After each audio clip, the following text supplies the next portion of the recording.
Jauh sebelum peristiwa itu, kami sudah memantau situasi yang terjadi di Lubang Buaya itu. Lubang Buaya menjadi saksi pembantaian 6 jenderal dan 1 perwira korban G30 SPKI. Dalam penelitian sejarawan John Rosa dalam buku Dalih Pembunuhan Massal, disebutkan G30 SPKI beroperasi mulai 30 September 1965 malam. G30 SPKI berkumpul di Lubang Buaya sepanjang malam dan mendapat perintah untuk menculik 7 jenderal yang diduga anggota Dewan Jenderal. Pasukan dibagi menjadi 7 kelompok. Setiap kelompok diperintahkan untuk menangkap seorang jenderal dari rumahnya dan membawanya ke Lubang Buaya. Mereka kemudian naik truk sekitar pukul 3:15 pagi buta menuju lokasi penculikan. Sasaran mereka ialah Jenderal A.H. Nasution, Menteri Pertahanan Letnan Jenderal Ahmad Yani, Panglima Angkatan Darat, dan 5 staf umum Angkatan Darat.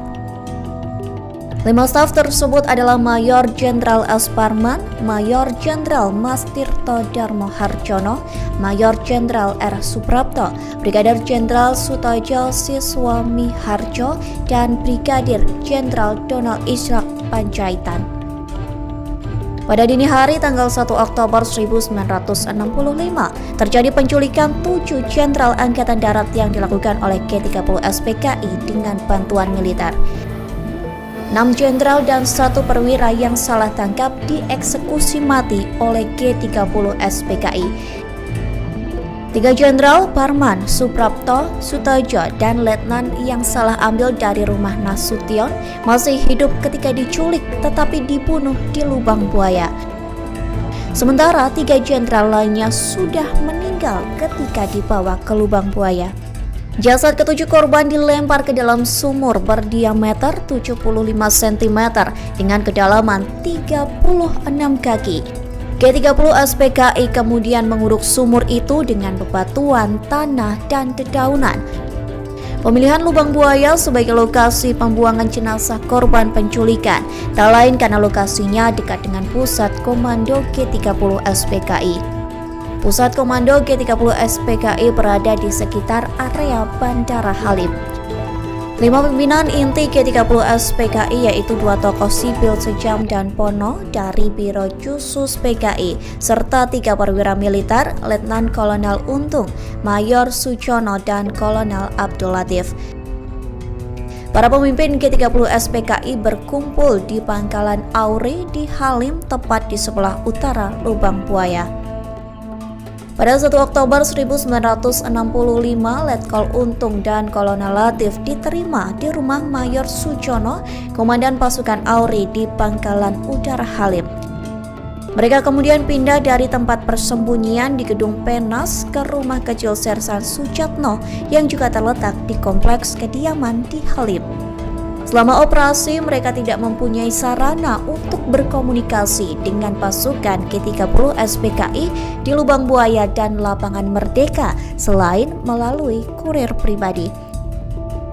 Joseph Blasius Bapa, salah satu saksi mata G30 SPKI menjelaskan Lubang Buaya ditemukan oleh ABRI berkat polisi Sukitman dan wartawan harian Pusat Pemberitaan ABRI. Polisi Sukitman yang ikut menjadi korban penculikan namun kemudian dibebaskan memberitahu di mana para jenderal dibawa Cakrabirawa. Namun sebelum adanya kesaksian dari Sukitman, wartawan Blasius Bapa dari Harian Pusat Pemberitaan ABRI sudah menemukan Lubang Buaya terlebih dahulu. Anak buah Blasius melaporkan bahwa ada lokasi di Lubang Buaya yang gerak-geriknya orangnya janggal, termasuk ada nyanyian dan tarian genjer-genjer. Kesaksian Sukitman lantas memperkuat temuan bahwa Lubang Buaya menjadi markas PKI dan menjadi tempat Dewan Jenderal dibawa. Dan benar saja, pasukan Soeharto akhirnya menemukan sumur tua di Lubang Buaya yang ternyata berisi jenazah ke-7 pahlawan revolusi korban G30 SPKI. Kemudian Pak Anas ini memang seorang strateg militer dan seorang politikus juga sebenarnya beliau pikir menghadapi PKI yang waktu itu selalu berlindung di balik Bung Karno melalui hubungan mereka dengan Bung Karno, karena mereka tahu Bung Karno itu senang semuanya revolusi belum selesai. Nah itu PKI paling senang itu istilah itu. Maka Pak Nas perintahkan Pak Sugandi untuk menerbitkan lagi kantor berita yang namanya Pusat Pemberitaan Angkatan Bersenjata. Pemimpinnya itu Kolonel Komar dan saya adalah wakil pemimpin Pusat Pemberitaan Angkatan Bersenjata yang adalah kantor berita, karena antara KNI dan lain-lain itu sudah dibekukan.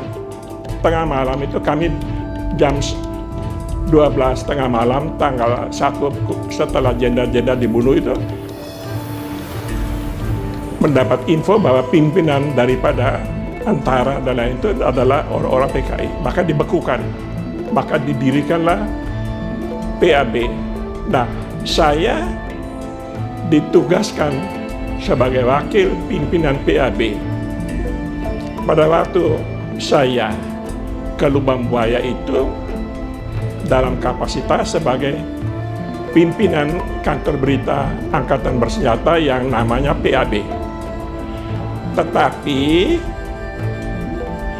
dan anggota saya di kantor berita ini ada sekitar 30-an orang di luar harian Angkatan Bersenjata, wartawan HB. Jauh sebelum peristiwa itu kami sudah memantau situasi yang terjadi di Lubang Buaya itu, bahwa di sana itu ceritanya ada gerakan masyarakat atau massa dengan tari-tarian, genjer-genjer dan lain-lain itu. Wartawan kami, wartawan Hankamnya itu sudah mengetahui lokasi itu, pemusatan daripada suatu kegiatan begitu. Jadi saya ke sana dalam kapasitas sebagai pimpinan kantor berita Angkatan Bersenjata.